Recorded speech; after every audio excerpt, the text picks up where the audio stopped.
मुफ्ती अरबाब शमसी के बयानात सुनने के लिए मुफ्ती साहब के ऑफिशियल चैनल मुफ्ती अरबाब को सब्सक्राइब करें। आज का पहला सवाल है, ये तो मैं पिछले हफ्ते बता दोबारा देता हूँ, दोबारा सवाल आ गया। सर पर जो सफ़ेद बाल होते हैं उनको उखेड़ना जायज़ है, प्लग करना जायज़ है या नहीं? मोमिन के लिए सफ़ेद बाल जो होते हैं वो ज़ीनत की चीज़ होते हैं। अल्लाह ताला ने ये भी फरमा दिया कभी कभी कि अगर कभी कभी तेरे कुछ सफ़ेद बाल हो जाया करते हैं तो तू उन्हें छाट छाट के काटा मत कर, क्योंकि तेरी बुज़ुर्गी इससे ज़ाहिर होती है, तेरी मेच्योरिटी इससे ज़ाहिर होती है, तेरी बुर्दबारी इससे ज़ाहिर होती है।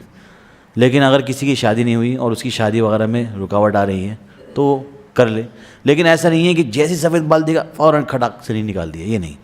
इत्तफाक से निकल गया कोई बात नहीं, लेकिन चुन चुन के अपने सफ़ेद बाल काटना ये ज़रा मुनासिब नहीं है। इसी तरह ख़िज़ाब के बारे में मैंने बताया था कि ख़िज़ाब आप लगा सकते हैं, कोशिश ये करें जो आपके बालों का असली रंग है वही चीज़ ना लगाएं, बल्कि दूर, जैसे कि अगर किसी के काले बाल हैं तो डार्क ब्राउन लगा लें।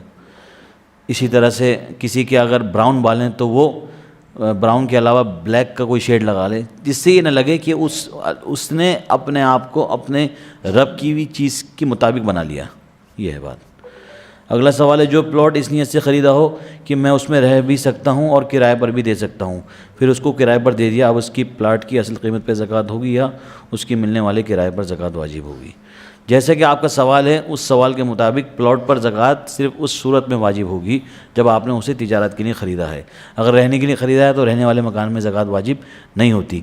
इसी तरह अगर आपने इस नीयत से ख़रीदा है कि आप उसमें रह भी सकते हैं, किराया भी दे सकते हैं, तो जो किराए की आमदनी अगर आपको वसूल होती है और आपके पास वो रकम बच जाती है साल के आखिर में, तो उसका 2.5% आपको अदा करना होगा। अगर ख़र्च हो गई तो कोई बात नहीं। क्या निकाह में एक मरतबा कबूल है बोलना से निकाह मुकम्मल हो जाएगा? ये तो पिछले हफ्ते भी सवाल आया था। नहीं, अगर हम फजर की नमाज में जमात में क़ायद आखिर में शामिल हुए और सुन्नत छोड़ दी तो बाद में क़ज़ा किस वक्त होगी? देखिए, यहाँ पे 3 मसले हैं, फिर उसके बाद बात ख़त्म हो जाएगी। कि अगर किसी की फ़जर की नमाज में वो आया है और उसको लग रहा है कि अगर मैं सुन्नतें पढ़ूँगा अपनी तो जमात मेरी मिस हो जाएगी, तो उसे फ़ौरन जमात में शरीक हो जाना चाहिए। यहाँ पे ये बात भी समझ लीजिए कि आप पहली रकात में आए तो आप सुन्नत पहले अपनी अदा करेंगे। ये जब है जब आप ऐसे वक्त में आएँ कि आपको लगता है आप सलाम फिर जाएगा और आप जमात से महरूम हो जाएंगे, तब आपके लिए कि आप इमाम के साथ फ़ौरन शरीक हो जाएं। लेकिन अगर आपकी दोनों रकातें भी निकल जाएँ और आपकी सुन्नत पूरी हो जाए तब भी आप जमात में शरीक हो सकते हैं, तो सुन्नत पढ़ना आपके लिए पहले ज़रूरी है। अब किसी की अगर सुन्नतें छूट गई तो ऐसी सूरत में सूरज तुलू होने के 20-25 मिनट के बाद आप पढ़ सकते हैं।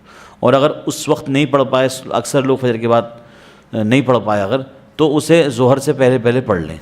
और अगर ज़ोहर तक भी नहीं पढ़ पाएँ तो ज़ोहर के बाद ही पढ़ सकते हैं। इसी तरह अगर किसी की फ़जर की नमाज़ क़ज़ा हो गई, ये अक्सर मसला पेश आता है कि अगर किसी की फ़जर की नमाज़ क़ज़ा हो गई तो लोग अक्सर सवाल ये करते हैं कि हमें उनकी क़ज़ा कैसे करनी है, क़ज़ा में सुन्नत भी पढ़नी है और फ़र्ज़ भी पढ़ने है, क्या है? अगर आपने ज़ोहर की नमाज से पहले पहले अपनी फ़जर की नमाज़ क़ज़ा करी तो आपको सुन्नत और फ़र्ज़ दोनों पढ़ने होंगे। लेकिन अगर आपने ज़ोहर के बाद आप क़ज़ा पढ़ रहे हैं तो सिर्फ़ आपको फ़र्ज़ अदा करने हैं, सुन्नत अदा नहीं करने। मुफ्ती साहब, राइज़ा के माने क्या हैं? राइज़ा तो कोई लफ्ज़ नहीं है, और बल्कि अगर इसके अलावा अगर कोई नाम रखना है तो आइज़ा भी है ज़ाल के साथ, जिसमें यह है कि पनाह चाहने वाली, लेकिन राइज़ा का मतलब कुछ नहीं है। अल्लाह ताला हमें और आपको अमल करने की तौफ़ीक़ अता फरमाए।